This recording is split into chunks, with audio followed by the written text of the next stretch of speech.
अगर आप ये वीडियो देख रहे हो तो आई होप आपने इसके पिछले सारे पार्ट्स देख लिए हैं। अगर नहीं तो इसे यहीं पॉज करके इसका पिछला पार्ट जरूर देखें, जिसका लिंक मैंने आई बटन और डिस्क्रिप्शन में मेंशन किया है, वरना ये पूरी वीडियो आपके पल्ले नहीं पड़ेगी। पिछले पार्ट में हमने देखा कि जूलिया किसी तरह क्रिस्टीन को एक्टियन के हवाले कर देती है, जहाँ जिम सीक्रेटली साइंटिस्ट के साथ मिलकर क्रिस्टीन से उसके ट्रू मोटिव का पता लगाने की कोशिश करते हैं और इवेंचुअली रिहा होने के बदले में वो जिम से सब शेयर कर जाती है। दरअसल ये अननोन स्पीसीज आज से 25 साल पहले धरती पर लाखों में बरसे थे। उनका पूरा मिशन धरती पर न्यू कॉलोनी और थ्राइव करने का है और समय आने पर ये डोम भी नहीं रहेगा जब उनका मिशन अचीव हो जाएगा। पर इससे पहले कि वो कुछ और रिवील करे, जैसे वो कहां से आए, उनके सर्वाइव करने का मिशन का असली मतलब क्या था, आखिर आगे क्या होने वाला है और उन्होंने धरती के लोगों को ही क्यों चुना, तब बारबी जेम्स के साथ धावा बोल देता है। पर लकीली एन मौके पर अपने रास्ते के अड़चन साइंटिस्ट को खत्म करने के बाद जिम पहले ही भाग निकला होता है। यहाँ सैम एबी के आत्महत्या से और भी टूट जाता है, पर उसे अभी तक खबर नहीं कि ये सब क्रिस्टीन का किया करा है। पर जब वो टाउन हॉल लौटता है तो वहाँ हंटर के हाथ में सेम मेट देख उसे सब समझ जाता है कि क्रिस्टीन ही एबी के डेथ का कारण है, क्योंकि क्रिस्टीन ने हंटर को भी खत्म करने के लिए हाई डोज ऑफ सेम मेट्स प्रिस्क्राइब किया। सैम के जाने पर ईवा मौका देखकर हंटर को किसी सीरम से मारने पड़ती है और हंटर भी एग के कंट्रोल में विलिंगली मरने को तैयार हो जाता है। पर एन मौके पर जोई और नोरी उसे ऐसा करने से रोक देते हैं। अब दिन ढलने पर जब क्रिस्टीन टाउन हॉल लौटती है, वो सबसे पहले ईवा को इंस्ट्रक्शन देती है कि उसे कैसे भी जल्द से जल्द बारबी से मेट करना होगा, क्योंकि समय निकलता जा रहा है। पर क्रिस्टीन ईवा का बारबी के साथ मेट करने के पीछे इतना क्यों है, ये अब थोड़ी देर में पता चलेगा। अब सैम क्रिस्टीन को अकेले में कन्फ्रंट करता है एबी के बारे में और अंत में गुस्से के आग में दूसरा खून करने से भी नहीं चूकता। क्रिस्टीन मरने के कगार पर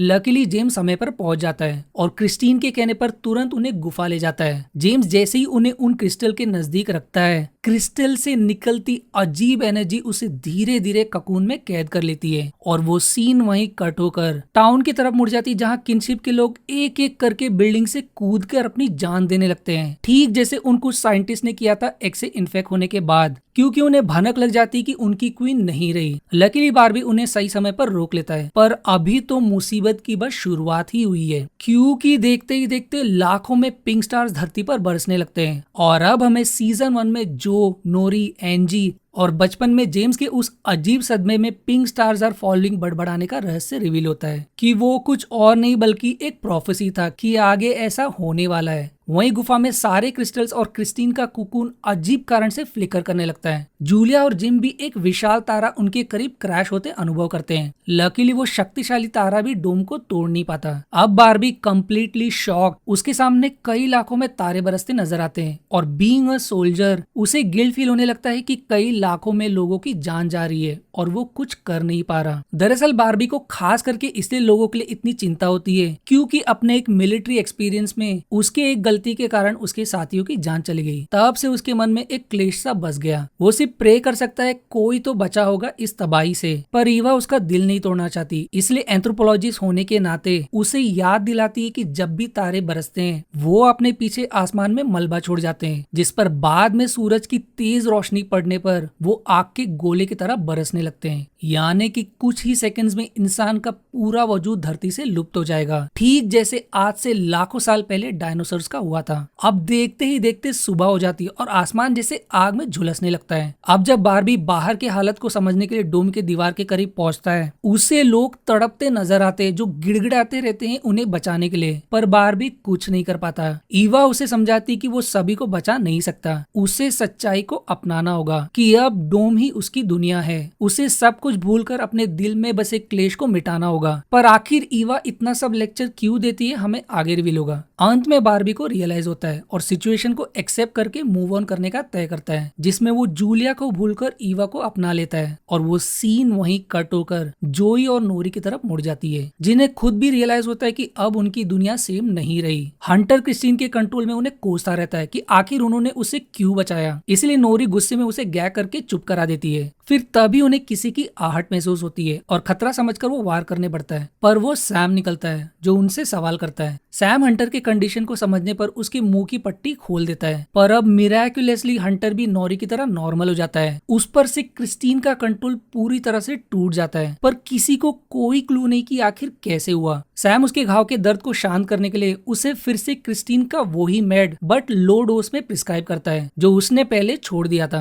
फिर तभी उन्हें किसी और की आहट महसूस होती है, इसलिए सैम अपनी जान रिस्क में डालकर उन्हें छिपने का ऑर्डर देता है और वो सीन वहीं एब्रप्टली कट होकर देखते ही देखते सुबह हो जाती है। अब जोई और नोरी को खिड़की से टाउन आग की रोशनी में घिरा और सभी बिना इमोशन के कहीं के लिए जाते नजर आते हैं और तभी हंटर आ जाता है और वो अचानक से फिर से बड़बड़ाने लगता है कि आखिर उन्होंने क्यों उसे बचाया। उस पर फिर से अननोन लाइफ फोर्स ने कंट्रोल पा लिया होता है। दोनों को समझ नहीं आता कि आखिर कैसे मुमकिन है, क्योंकि नोरी के केस में ऐसा नहीं हुआ। अब जब दोनों एनालिसिस करते हैं कि लास्ट टाइम ऐसा हंटर ने अलग क्या किया था कंपेयर टू ठीक होने के बाद, तब जोई के दिमाग की बत्ती जलती है। दरअसल उनके भीतर बसा वो अननोन लाइफ फोर्स उन पर तभी हावी हो जाता है जब वो पोजेस इंसान अपने ट्रू इमोशंस भूल जाता है। जैसे इस केस में हंटर को बचपन से मरने का डर था, पर उस मेड के कारण उसके ये इमोशंस दब गए और उसके अंदर बसा वो अननोन लाइफ फोर्स उस पर हावी हो गया, जिसके कारण वो क्रिस्टीन को ब्लाइंडली फॉलो करने लगा। यही कारण है कि उस दौरान जब नोरी अपनी ट्रू इमोशंस, जहां वो हमेशा की तरह अपने हर बुरे सिचुएशन को अपनी किस्मत पर डालती है, ऐसे रिएक्ट करने पर वो अपने भीतर बसे अननोन लाइफ फोर्स के कंट्रोल से छूट सकी।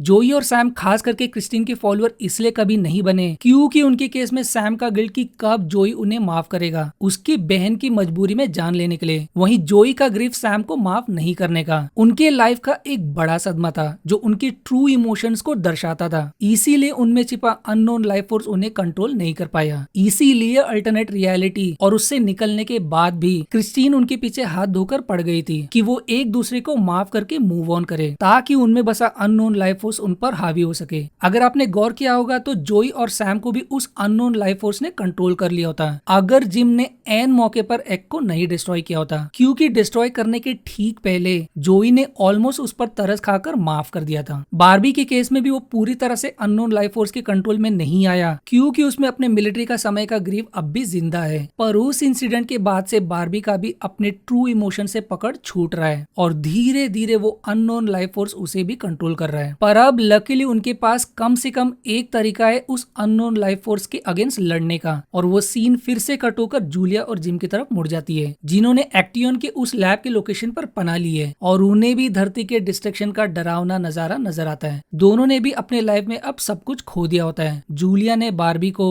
और जिम ने जेम्स, और सिंस वैसे भी वर्ल्ड एंड हो गया है, दोनों नशे में मातम मनाने लगते हैं और फिर देखते ही देखते बातें करते करते फिर से सुबह हो जाती है। कुछ देर बाद उन्हें झपकी लग जाती है और जब वो घर के बाहर नजर घुमाते हैं उनके सामने उनकी जिंदगी का सबसे भयंकर मंजर, एक विशाल आग की लहर नजर आती है। और अब अगर हम रोल बैक करेंगे तो इसका प्रोफेसी लाइल ने सीजन 2 के एपिसोड 8 में जिम के उसे डुबोने के ठीक बाद कर दिया था कि उसे विजन में पूरी धरती विशाल आग की लहर में झुलसते नजर आ रही है जिसमें कोई नहीं बचता, जो उसे एग से निकले उस बवंडर की मदद से विजन आया था। पर एक मिनट, अगर आपने गौर किया होगा तो अब समय या तो तेजी से बीत रहा होता है या तो सभी किसी और यूनिवर्स में जी रहे हैं, क्योंकि अगर आपने ध्यान दिया होगा तो पिंक स्टार गिरने पर समय कुछ और, फिर पिंक स्टार से निकले डेब्रिस गिरने पर कुछ और फिर देखते ही देखते सुबह हो जाती है और उनके डोम के करीब पहुंचने पर कुछ और समय, और फिर सीन तुरंत अजीब तरीके से कट होकर जोई और नोरी की तरफ मुड़ जाती है जिनके यहाँ रात महसूस होती है, जो कि कैसे मुमकिन है क्योंकि अभी तो थोड़ी देर पहले सुबह हुआ था। उनके सीन्स के दौरान ऑडियंस को वही पैटर्न ऑफ टाइम दिखाया है, जैसे सेम टाइम पर पिंक स्टार्स का गिरना, सेम टाइम पर डेब्रिस का गिरना। उनके लिए 7/15 को सुबह हुआ जब टाउन के लोग अजीब कारण से ज़ॉम्बी की तरह कहीं कहीं बढ़ रहे थे और सूरज लाल भड़कते क्लाउड से घिरा नजर आता है। सेम पैटर्न जूलिया और जिम के बीच में भी था, जो सेम टाइम डेब्रिस का गिरना, सेम टाइम सुबह सनशाइन होना और उनके सेम पैटर्न पर वॉल ऑफ फ्लेम नजर आना। इतना कम नहीं कि समय फिर से पीछे जेम्स की तरफ मुड़ जाती है जहाँ फिर से रात महसूस होता है, जो गुफा में क्रिस्टीन के कुकून की रक्षा करते हुए उसके इर्द गिर्द के क्रिस्टल्स और वो कुकून अजीब कारण से फ्लिकर करते नजर आता है। अब जेम्स सैम से बदला लेने का तय करता है और सीन कट होकर सैम की तरफ मुड़ जाती है जहाँ समय फिर से पीछे की तरफ का दिखाया है जब आसमान में डेब्रिस बरसने लगे थे। और सबसे हैरानी की बात कि वही सीन फिर से रिपीट होता है जहाँ जोई को किसी की आहट महसूस होती है और वो बचाव में सैम को कोई और समझकर उस पर वार करने वाला होता है। सैम सरप्राइजिंगली फिर से उनसे वही सवाल करता है और आगे उन्हें फिर से कोई आहट महसूस होती है। ये सारे सीन्स फिर से कैसे रिपीट हो रही है हमें कुछ देर में समझेगा। सैम फिर से उन्हें छिपने को कहता है और खुद चेक करने पड़ता है, पर वो और कोई नहीं बल्कि जेम्स निकलता है। जेम्स उसे बिना रिवील किए कि वो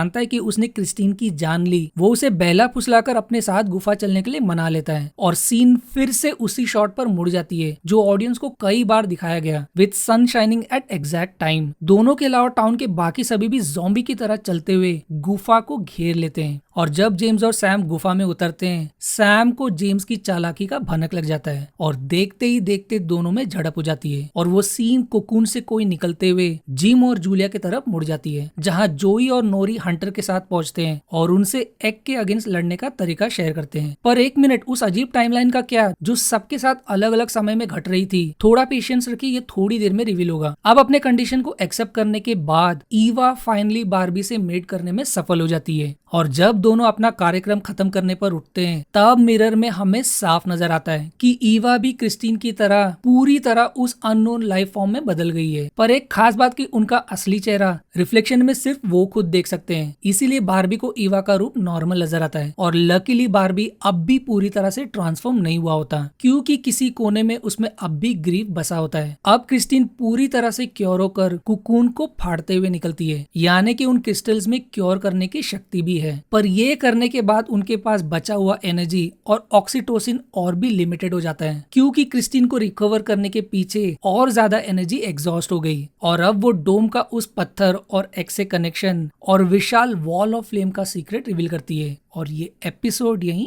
एंड हो जाती है। अगर आपको इसका अगला पार्ट देखना है तो इसका लिंक मैंने डिस्क्रिप्शन में मेंशन किया है। प्लीज जाने से पहले वीडियो को लाइक और कमेंट करना ना भूलें और अगर आपको मेरी एक्सप्लेनेशन सच में बहुत पसंद आई हो तो आप मुझे सब्सक्राइब या ज्वाइन बटन पर क्लिक करके मुझे सपोर्ट जरूर दिखा सकते हैं। मिलते हैं इसके अगले पार्ट में।